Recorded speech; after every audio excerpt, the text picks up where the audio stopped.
มันบ่พอดีเนาะพี่น้องบ่สมบ่แม่น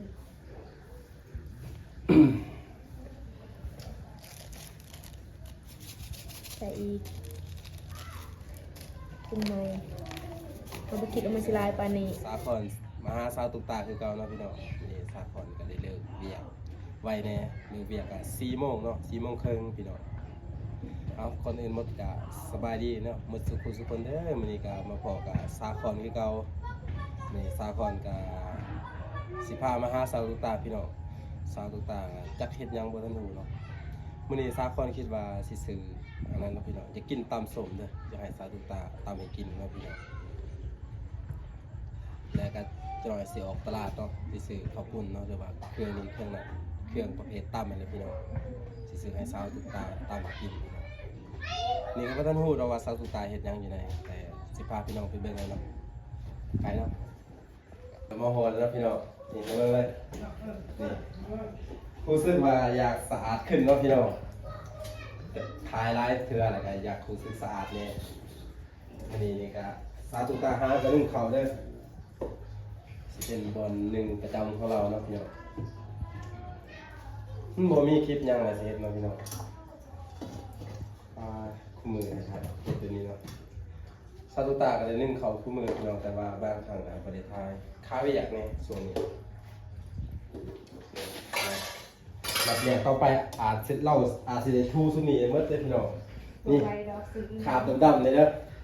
มันน่านี่สิบ่ได้เห็นเลยเพราะว่าซาตุตาเราสิทูมันปาเตโตเปิดบัวแล้วก็เก็บมันคนเป็นคนไปสิแบบพอมาเฮ็ดผู้เดียวแล้วพี่น้องมีสาวเดียวดิเฮ็ดผู้เดียวก็สิได้ซ้ำนี่แหละก็ถ่ายชีวิตเลยเนาะ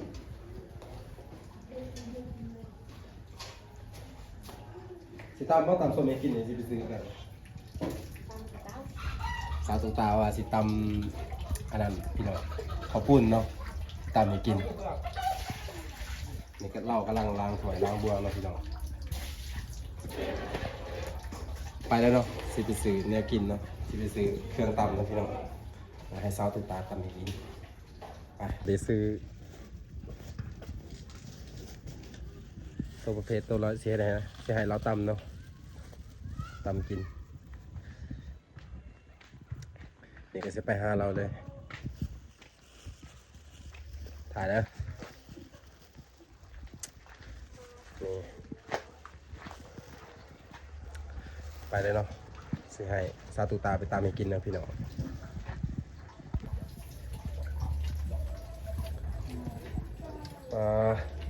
พอแมนซาตุตาหากระทุกพื้นมานี่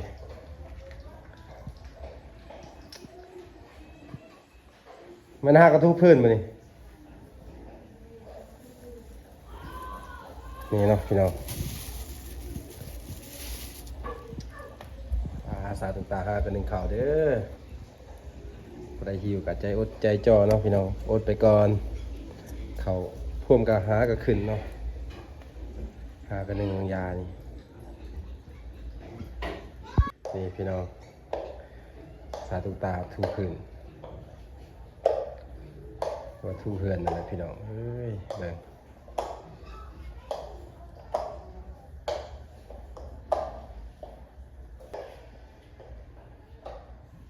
มืดปวดเลย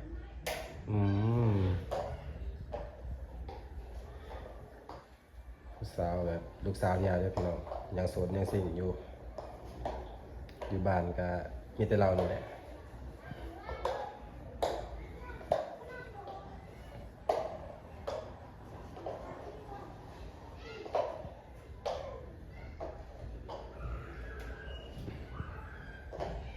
นี่ก็ซาลูตาสิตำเลยเนาะพี่น้องล้างก็สำคัญเด้อตำกับใส่กับแตงน้ำ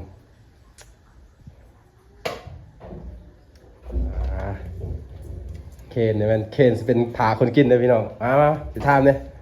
รู้สึกว่าอยากกินบ่ตอนสมมื้อนี้จะกินอยากกินเนาะตำข้าวปุ้นไหนตำข้าวปุ้นใส่หมักแตงเอาเผ็ดบ่ชิบด้วยเลยว้ายเราทนนะพี่น้องเราทนไหนเรากินนี่จนน้ำตาไหลอยู่ได้ขนาดไหนตามคำคอเลย10 หน่วยเนาะไปมาตามเองมาตามเองมาตามให้ได้เพื่อน มาตำให้เบิ่งนะเพื่อน ข้าวกระแสบ จะกระตำที่10 หน่วยของเจ้าเด้อ้าวนี่ก็ครบครบเท่าไหร่นี่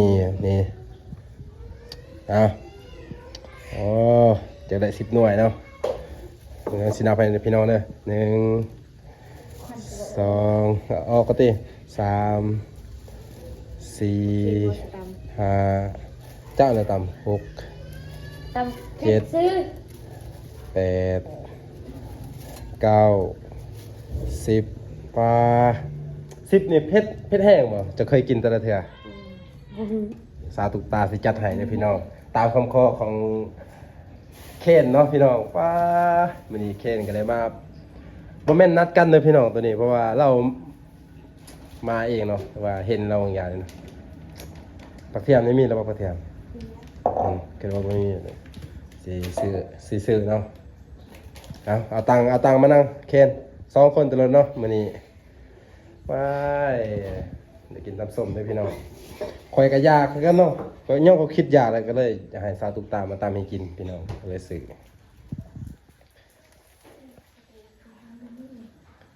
เรียบไปแล้วอย่างนี้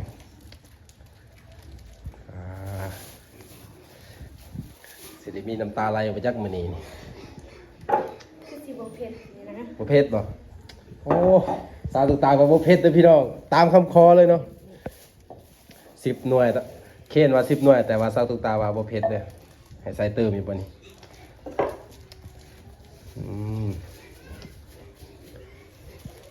เผ็ดดอกเค็ดเนาะเอาอีกเนาะ ใส่อีกก็ได้เนาะใส่อีกปลา12หน่อยนี่นะพี่น้องปลา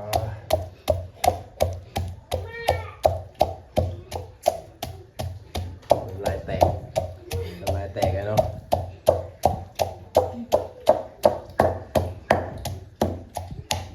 ตาจัดให้พี่น้องตามคำขอของไอเคนเนาะ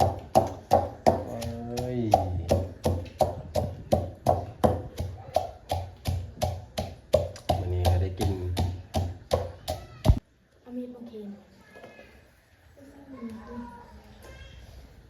บ่เห็น นี่แต่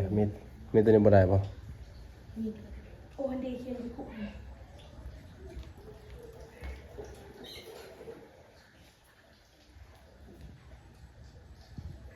นี่พี่น้อง เจ็บคอนะพี่น้องมื้อนี้ก็คือว่าฟังไทยฟังลาวเบิ่งก็ฝากกดไลค์กดแชร์กดติดตามเด้อคลิปก็นี่นะพี่น้องคลิปมักม่วนคือสะคอนเป็นคนมักม่วนเด้อพี่น้องสาธุตาตำแบบเจ้าเคยตำมันนะจะตำมันแบบจะตำมันหรอกบ่เป็นหยังดอก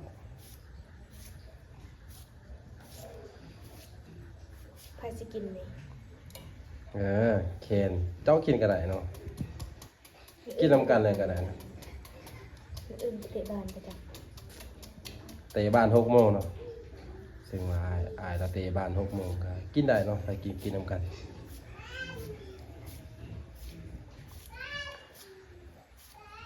ส้มตำมะแตงคุณ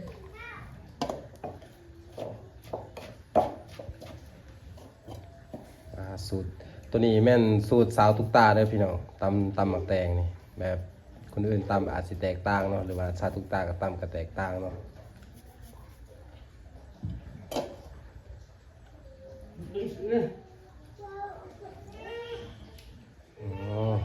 เอาบักเอาใหญ่ๆนะ ข้าวอันดี นี่เนาะเพราะว่า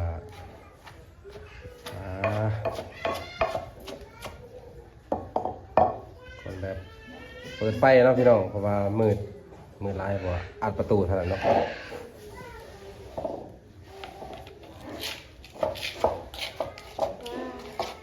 แดงอีเลย แซ่บเลยพี่น้องมีแต่เบิ่งกันซึกสิแซ่บแห้งแล้วเนาะมาเอ้ย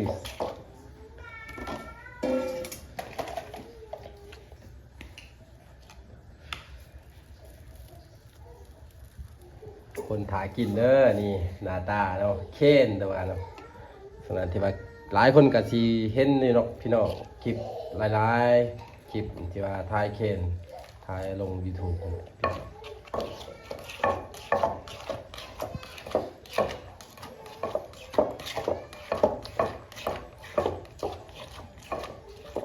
ตำนี่ก็แม่นสูตรสาวตุกตาเลยพี่น้องเพราะว่าข่อยบ่ได้บอกเนาะข่อยตำจังซี่จังซั่นมันเราเฮ็ดเองเนาะที่ว่าอืมน้ำลายแตกมาเข็นเนาะว้า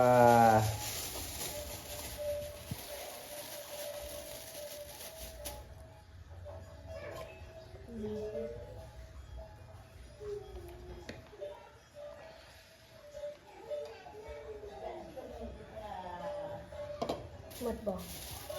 ตามใจแล้วเนาะถ้าใส่หมดเลยก็สิเป็นหยังใส่หมด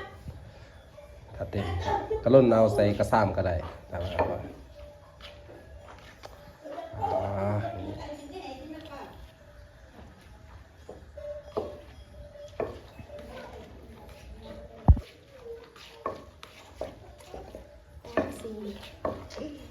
30 พี่น้อง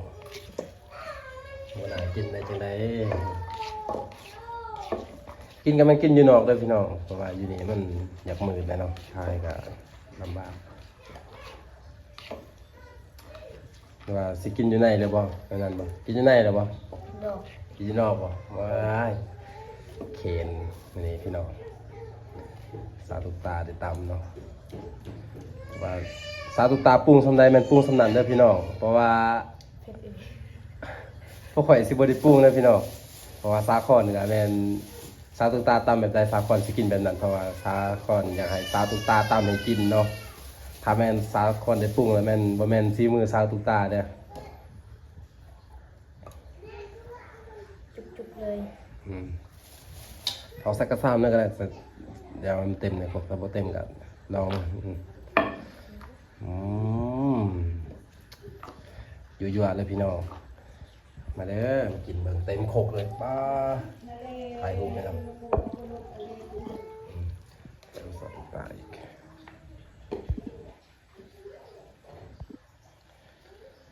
เดี๋ยวเนาะ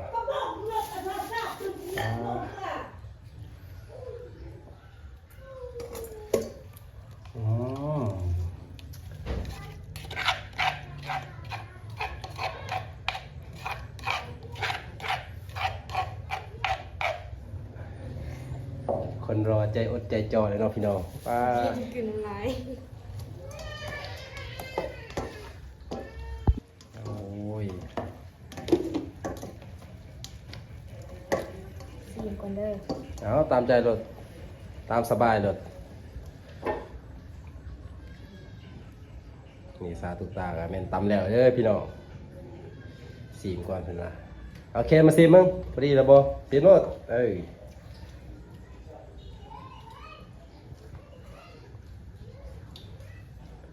เผ็ดบ่ยา ว้าว พอดียังไง พอดีแล้วบ่เคนพี่น้อง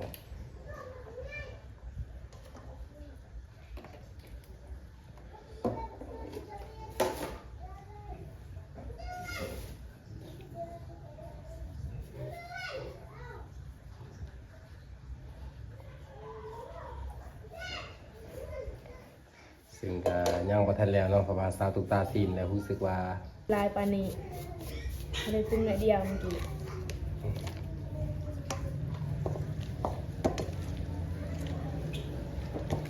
ตำในกระซามเลยพี่น้องเพราะว่าในโคกก็สิบ่พอเนาะพี่น้องโคกน้อยโพดตำโคตรลายเลยคนผ่าก็โอ้ยตอนใดเด้สิแล้วเพิ่นว่าแน่ได้ใจเนาะ สุดยอดว้า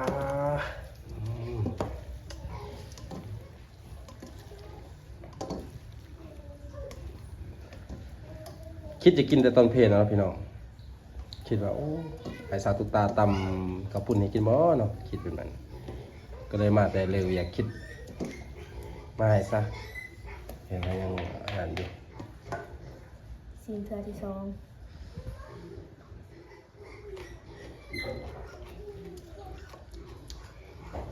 พอละ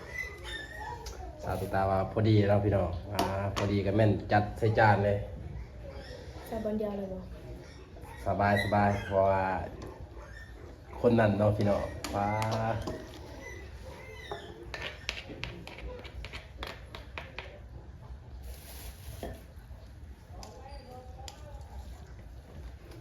พี่น้องปลาตำโคตรลายเลยทำสิกินนะพี่น้องถือว่าแบบจุกๆเลยนะแบบกินแบบบานๆเด้ออย่าดราม่าเด้อคลิปนี้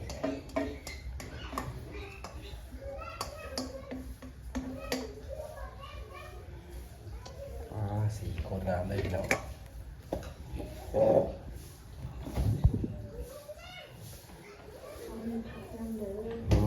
จัดมาแตงพาหน่อยเคนได้ปะจะได้ปะ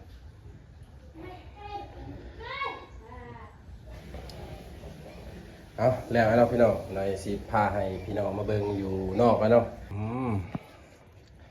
นี่ก็มาหอดจอดถึงพี่น้องกินแล้วถ่ายปลาในไหนบ้างเนี่ย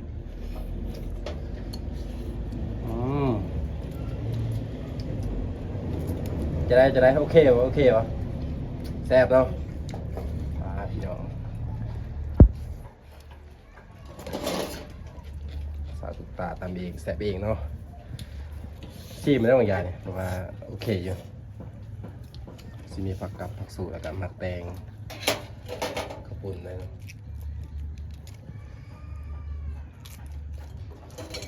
นี่ตัวเต็งเนาะพี่น้องว้า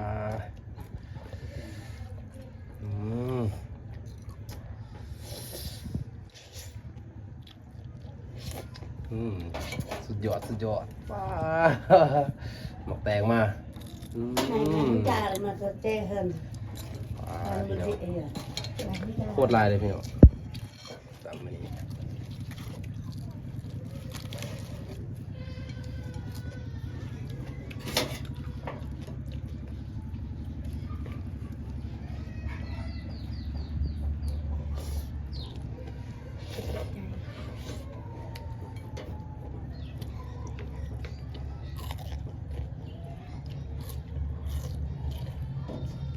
สาวตุกตากินอยากเงียบเนาะพี่น้อง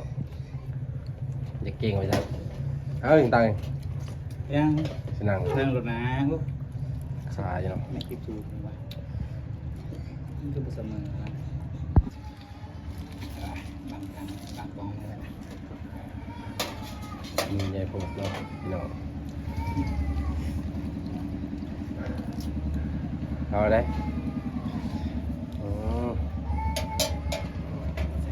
คิดถูกจะมีรถ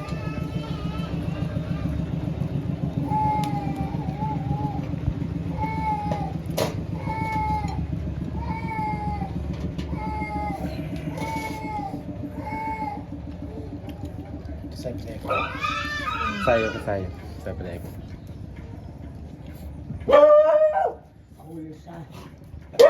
จังไงคือคลิปตัวนั้นไอ้จนเอามาหาเห็ดจังไง คิดฮอดคลิปเก่าเนาะ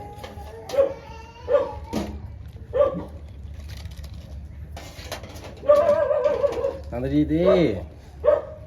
โอ้ยมันเนี่ยได้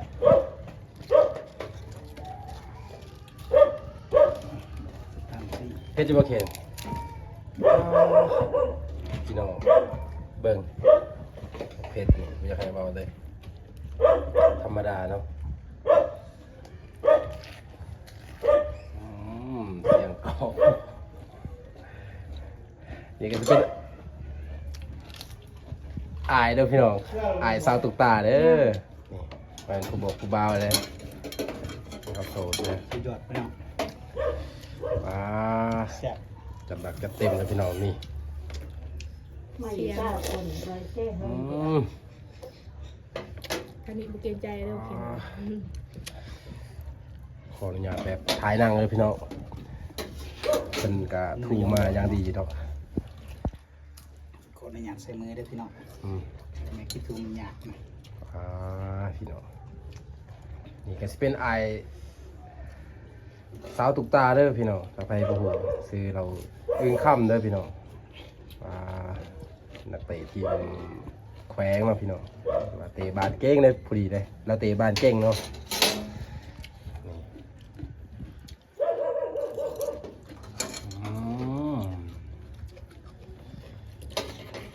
ว่ามันนี่ก็เต็มที่เนาะ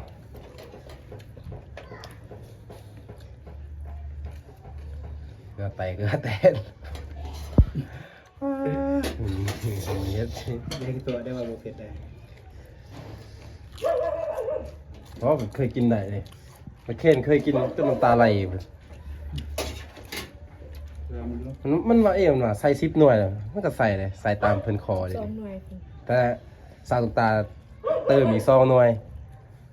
ถ้า15ยังสิโอเคอยู่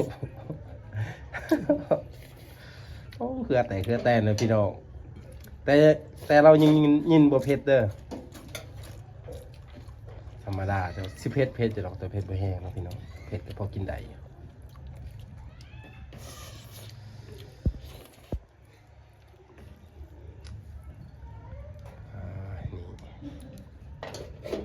ยังบ่ทันลงเลยพี่น้อง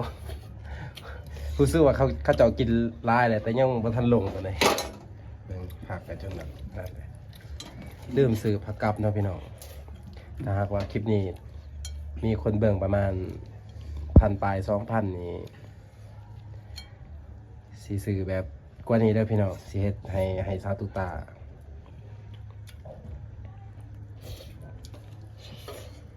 แล้วก็คนเบิ่ง 2,000 แล้วก็มีผู้ติดตามเพิ่มขึ้นเนาะพี่น้องสิมาเฮ็ดอีกเฮ็ดกะนี่แหละพี่น้องเฮ็ดให้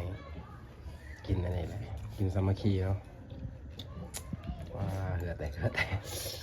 สาตุกตาว่าจังไดสาตุกตายังนิ่งเนาะพี่น้อง แซ่บ แบบอากาศยังบ่ทันออกแบบเผ็ดแห้งอ่ะมันบ่ทันเผ็ดเนาะพี่น้องทั้งนี้เหลือแตกเลยเนาะ เอาซะ มึงดูดแล้วมึงเอือบมึงกินแล้วมึงสมัครทันนี้เด้อ มาไว้พี่น้อง พอแล้ว ครับเอานี่ได้เถอะครับ เตบ้านเนาะจังไดเนาะ มีงานเดี๋ยวจะต้องเลยเลย เอาไปทอดพอกินเอาได้นี่เลยมันนี่เขียน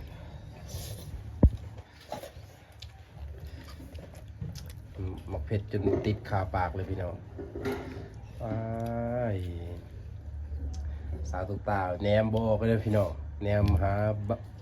ไอเคนเนาะเฮดิเคนโอ้เผ็ดกว่านี้เขาตามมือนั้นแห้งจนสุกมือเวอร์คุณ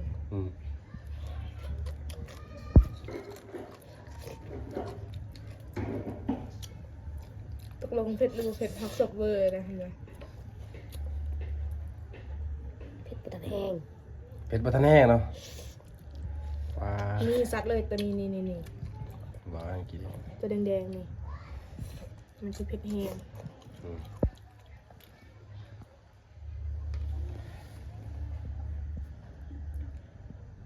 เข้ามายังวะอากาศโคตรดีเลยมีพี่น้องเพราะว่าฝนกับบริตกแดดออกเลยมื้อนี้ซ้อมือเลยเมื่อวานก็แดดออกมื้อนี้ก็แดดทางอาจจะแห้งแน่ทางเข้าบ้านนี่พี่น้อง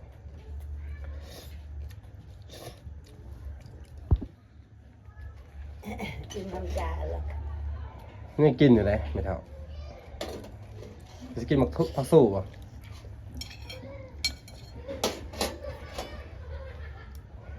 นี่พี่น้อง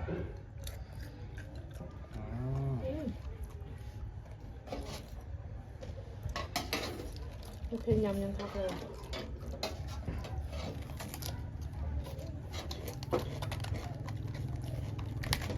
คลิปนี้ก็สิจบสมีเด้อพ่อแม่พี่น้องเมื่อสุขุสุขคนเนาะหากผู้ใดเบิ่งก็ฮอดนี่ก็ฝากกดไลค์กดแชร์กดติดตามด้วยเนาะเพื่อเป็นกำลังใจนะพี่น้องนี่แหละกินแบบสไตล์บ้านๆเด้อพี่น้องนี่แหละทางนั้นก็กินอย่างเดียวเนาะพี่น้องโอ้ยนี่ อย่าลืมกดไลค์กดแชร์ด้วยพี่น้อง โอ้ย มื้อหน้าสิมาเฮ็ดคลิปใหม่ อ่ะจบแล้วจบเพียงสำนี้เนาะบ๊ายบาย